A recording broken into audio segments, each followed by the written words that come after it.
What is up, everyone? This is part one of what's going to be this video shot into two phases. I'm shooting this on January 23rd. Wanted to go ahead and shoot this mainly for these raw cards that I just got in. John, another consignment place. Trying it out. Got to scope these out on camera, so we'll see how this goes. The second part of this will probably be done in about a week. I have a bunch of slabs that are supposed to come in. Nothing high end, of course. Let's get into this real quick. See what we got. January 23rd, Monday today. JJ Blade, PSA 10 refractor, $20.23 for this on January 12th. Prospect first here, Pink Mojo. It's actually numbered to 199. These are really hard to tell the number, like right there. Armando Cruz, PSA 10, a 34.48 for that one on January 11th. You can scope his numbers out. He's too young at this point to tell, of course. He actually just turned 19. How do we want to do this? Okay, let's go with this one first. Silver, J.K. Dobbins. Been striking out on a lot of his stuff lately, even after their season ended. This one, $19 on January 12th. I always like how he played the game hard, but in the pros, that could cause potential issues, running backs, their knees and everything. Daniel Jones, this one looked like a really great purchase until they got smoked by the Eagles 2 days ago. BGS 9.5, quad 9.5s for the subs. It's a 2019 Select Silver at $28.85 for that one. And this here is the card I alluded to in my Bowman Jumbo Box opening video I posted a few days prior to when I'm shooting this. I was talking about Colson Montgomery because I pulled one of his 2022 draft refractors, and I was saying I picked up a nice 2021 first. So this one, purple to 250. This one actually turned out to be a number match. If you saw the Bowman Jumbo video, then you know what I mean. 008 out of 250. Paid $71.01 for that one on January 12th. I saw some nice slabs. Definitely happy with those. Got some raw cards here. 5 of these. You'll get a kick out of some of these. What do I want to do? Let's just go with a couple autos. Low end first. Anthony McFarland. This one I paid $3.50 for. Prism Silver, and I haven't looked at the condition of these. So that's what I was talking about, John, was taking a look at these on camera. These consignment places we've had conversations about. A slight print line on there. More so damage on the sticker itself. It's a sticker auto. But actually this one I would say is a W. It's in really good shape. Silver Prism rookie auto, $3.50. Now, he may not turn out to be anything and hasn't done too much yet in his career, but these were from the same seller as the Montgomery and the Dobbins, and I was getting a good shipping hookup on those. So all of these raw cards you're about to see basically ship for free. Whenever I get a raw card in from whomever, I always put a fresh sleeve on it, toss the old sleeve. I see some nasty penny sleeves come across my desk. You wouldn't think that would be the case. So nice McFarland there. Yankees prospect, a little bit on the old side for his level. Right for Salinas. Again, same as the McFarland, about $3.50 for this auto.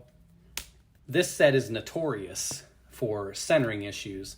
So when I saw this one had pretty decent centering, I went ahead and took a shot at it because that's something you can at least control on the buyer side. Slight print line here. It's right there, right in that area, right there, right by where the light is at in my finger. And of course, the maintenance individuals in this community came along. They couldn't have waited 5 more minutes till I'm done with this video. There's this weird kind of dimpling design flaw thing you got going on right here. So we'll call that one a bust. These next two were $7.50 each. Some Mosaic Genesis, I know. Tedo, if you're watching this video, I know you're going to get a kick out of this one probably, and definitely leave a comment.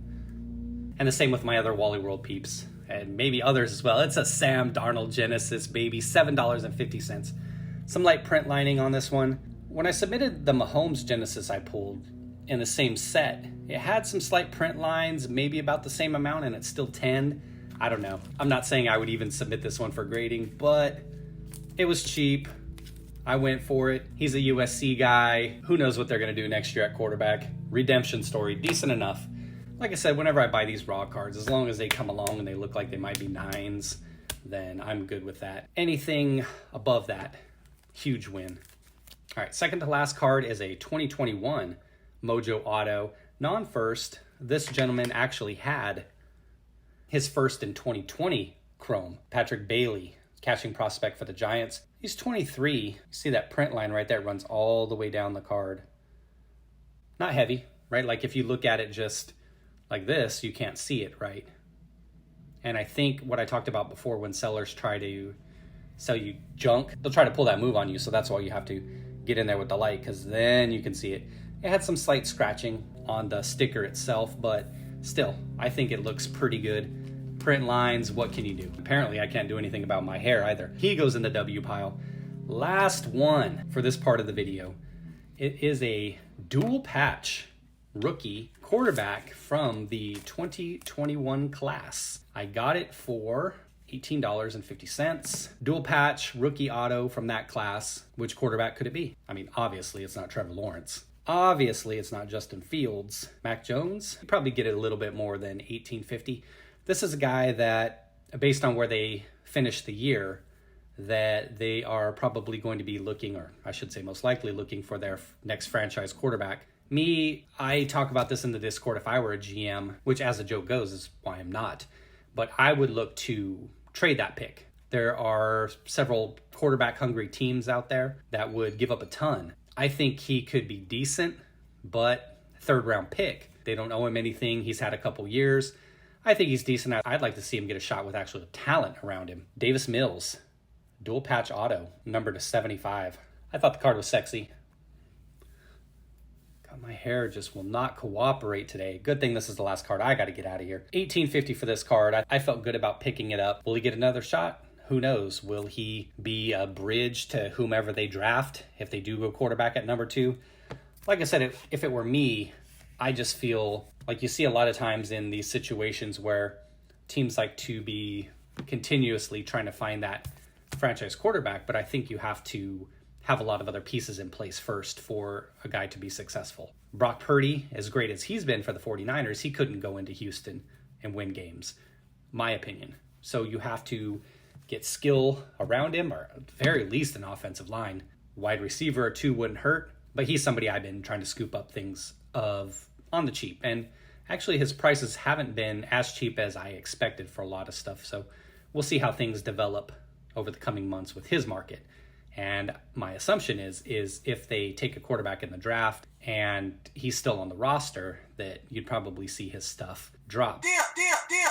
Because whether it's Stroud or Levis or Young, the expectation would be that guy being drafted so high would get a shot at the starting job at some point during the year. So people would probably write him off. But again, I might just be crazy. I think he's decent and has a shot if he gets some talent around him. The one contrarian thing I would say to my whole building a team around a guy is we're already a couple years down the road. How many more years does he have left on a rookie deal? And those are key, right, to develop other pieces around a quarterback when the quarterback himself is cheap. The next time you see me, change my shirt, my hair will change. We'll be talking about different cards.